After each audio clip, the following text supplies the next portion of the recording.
Corona के बीच हरियाणा में black fungus की बीमारी भी इस कदर पैर पसार रही है कि इस बीमारी के आगे रोहतक पीजीआई भी बेबस हो गया है। जी हां, केवल 4 दिनों के भीतर पीजीआई रोहतक में प्रदेश के कई जिलों से ब्लैक फंगस के 41 मरीज भर्ती हुए हैं, लेकिन पीजीआई प्रशासन के पास मरीजों के हिसाब से दवा नहीं है। लिहाजा पीजीआई ने सरकार से दवा मुहैया करवाने की गुहार लगाई। पीजीआई एक पूरे हरियाणा के लिए मदर की तरह बिहेव करती है, क्योंकि जैसे माँ अपने बच्चे को दूध पिलाने से मना नहीं कर सकती या खाने को देने से मना नहीं कर सकती, इसी तरह हम पीजीआई भी हम किसी मरीज़ को मना नहीं करते हैं। क्योंकि जब मरीज़ किसी बुरी हालत में आता है हमारे पास, और ये कोरोना जैसी इतनी भयंकर बीमारी है कि जिसमें कि मरीज़ सिर्फ ऑक्सीजन के लिए हाफता हुआ आता है, और ऐसी स्थिति में हम इसको रेफ़र बैक नहीं कर सकते और हमें ये लेना पड़ता है। तो इसी तरह से ये भी मरीज़ ऐसे ब्लैक फंगस के हमने अभी तक किसी को मना नहीं किया है, इसीलिए हमारे पास 6 की बजाय आज 41 मरीज़ हमारे पास दाखिल हैं सिर्फ ब्लैक फंगस के। लोड बढ़ जाएगा तो कॉम्प्रोमाइज़ तो हो सकता है इलाज में? हाँ जी, कॉम्प्रोमाइज़ इसलिए हो सकता है कि अब जो सरकार है, हो सकता है, अब हमें नहीं मालूम कि जो इंजेक्शन है एक एम्फोटेरिसिन बी जो इसका इलाज की एक दवा है, कि वो हमें अगर 4 जिलों के हिसाब से देंगी या हम लोड जितना हम मांगेंगे उतना देंगी, ये अभी निर्धारित नहीं है। तो ये स्पष्ट है कि हमारे पास अगर मरीज़ ज़्यादा हैं तो हमें उसके हिसाब से हमें दवा की मात्रा भी बहुत अधिक मात्रा में इसकी ज़रूरत पड़ेगी, जो कि सरकार को फिर हमें देनी होगी। तो फिलहाल ऐसा प्रावधान नहीं है? फिलहाल अभी हमारे पास जो दवा है वो जितनी होनी चाहिए वो नहीं है, लेकिन हाँ, सरकार भी पूरी कोशिश कर रही है और हम भी पूरी कोशिश कर रहे हैं कि जल्दी से जल्दी और अधिक मात्रा में हमें दवा मिले, ताकि हम इन सभी मरीज़ों का अच्छे से इलाज कर सकें और जल्दी से जल्दी ये मरीज स्वस्थ होकर अपने घर को लौट सकें।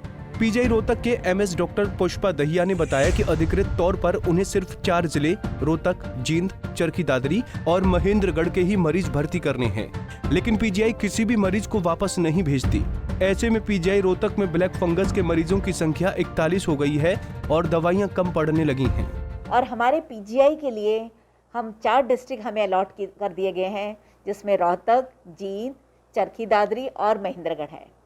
तो कायदे के अनुसार और इस जो हमें चिट्ठी दी गई है डीएमईआर के रूल के हिसाब, हमें सिर्फ इन 4 जिलों के मरीज़ों का इलाज करना चाहिए, क्योंकि अब सरकार ने इस ब्लैक फंगस को एक नोटिफाइबल डिजीज़ घोषित कर दिया गया है।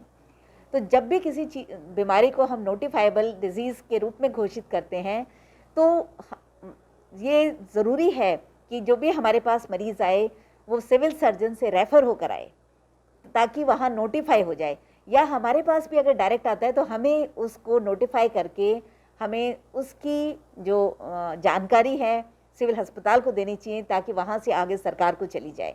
क्या ये जो 41 मरीज है इन 4 जिलों से ही संबंधित है? नहीं, मैं आपको बताना चाहती हूँ कि ये सिर्फ 6 मरीज़ ऐसे हैं जो कि ये हमें जो 4 जिले हमारे हिस्से डाले हैं इनमें से हैं। 4 जिसमें रोहतक के हैं और 2 जींद जिले के हैं, बाकी सभी मरीज़ आसपास के ज़िले के हैं। कुछ भिवानी से, सोनीपत से, पानीपत से, फतेहाबाद से, हिसार से, सभी ज़िलों से अलग अलग मात्रा में हमारे पास मरीज़ हैं।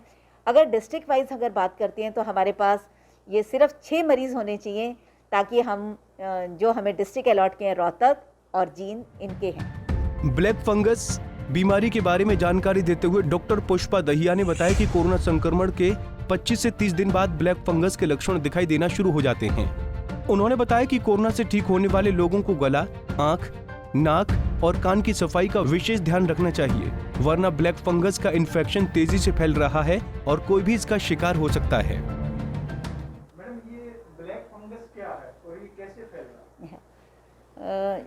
जो कोरोना की महामारी चल रही है, इस महामारी में जो इंसान के अंदर कीटाणुओं से, फंगस से लड़ने की जो क्षमता होती है वो काफ़ी ख़त्म हो जाती है। और जैसा कि आपको पता है, जब भी हमारे शरीर में कीटाणुओं से, रोगों से लड़ने की क्षमता ख़त्म हो जाती है, तो हमारा शरीर इन फंगस जैसी बीमारी से, जिसको उल्ली कहते हैं, इस बीमारी से अपने आप को नहीं बचा पाता। जैसे कि हम पहले भी जानते हैं कि जो फंगस इन्फेक्शन है उसी जगह ज़्यादा लगता है उल्ली, जब उसमें उस एरिया की सफाई ढंग से ना रखी जाए। तो कोरोना महामारी में जो हमारे मरीज़ हैं वो बहुत ही लंबे समय तक ऑक्सीजन की थेरेपी पे रहते हैं, और ऐसे बहुत से मरीज़ हैं जिनको ऑलरेडी जिनका जो इम्यूनिटी है वो पहले से पुअर होती है, और जिनकी इम्यूनिटी पुअर होती है उनमें से हैं जैसे कि जिनको कैंसर के रोगी हैं, जिनको शुगर की बहुत दिक्कत है, तो डायबिटीज़ के पेशेंट्स, कैंसर के पेशेंट्स, या कुछ ऐसे जो कि बहुत जिनको कैंसर हो चुका है लेकिन वो कुछ ऐसी दवाओं पर हैं, या जैसे रीनल ट्रांसप्लांट के पेशेंट हैं जो कि ऐसी दवाओं पे चल रहे हैं जिनसे कि बॉडी की इम्यूनिटी कॉम्प्रोमाइज्ड होती है। तो ऐसी स्थिति में अगर उन पेशेंट्स को कोरोना जैसी भयानक बीमारी हो जाती है तो उन पेशेंट्स में ब्लैक फंगस होने के काफ़ी चांसेस हो जाते हैं। ये शरीर की किस हिस्से को सबसे ज़्यादा प्रभावित कर रहा है? ये ओरोडेंटल, फेस पे, नाक पे, गले में, कान में और नाक से, तो इनमें क्योंकि ऐसी स्थिति होती है कि ऐसे में जो ओरोडेंटल हाइजीन है वो बहुत ही कॉम्प्रोमाइज्ड हो जाती है। तो ऐसे में मरीज़ जो है बार बार ना कुल्ला कर सकता है, ना अपनी सफाई कर सकता है, क्योंकि ऑलरेडी वो बहुत ही ऑक्सीजन की कमी से जूझ रहा है और उसको हम लगातार हाई फ्लो ऑक्सीजन पे चल रहे हैं।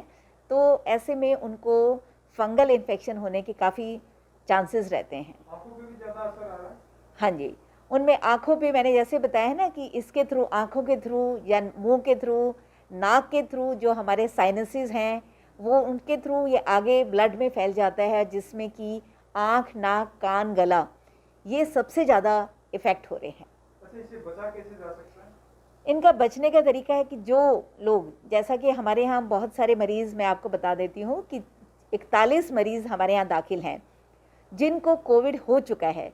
तो यूजुअली तो 20 से 25 दिन और महीने के बाद भी इस कोविड की बीमारी के ये ब्लैक फंगस के लक्षण दिखाई देते हैं।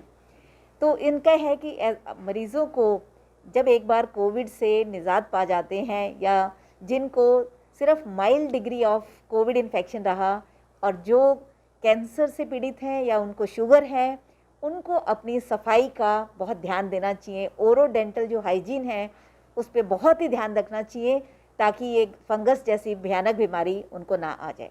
बता दें कि रोहतक पीजीआई में मरीजों की संख्या के हिसाब से दवा कम पड़ रही है, क्योंकि पीजीआई में प्रदेश भर से मरीज इलाज के लिए दाखिल हो रहे हैं। हालांकि पीजीआई रोहतक की ओर से सरकार से दवा उपलब्ध कराने की मांग की जा चुकी है। ऐसे में देखना होगा कि सरकार कब तक पीजीआई को दवा मुहैया कराती है।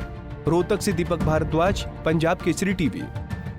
हमसे जुड़े रहने के लिए हमारे YouTube चैनल को सब्सक्राइब करें और नई वीडियो की नोटिफिकेशन के लिए बेल आइकॉन को दबाएं।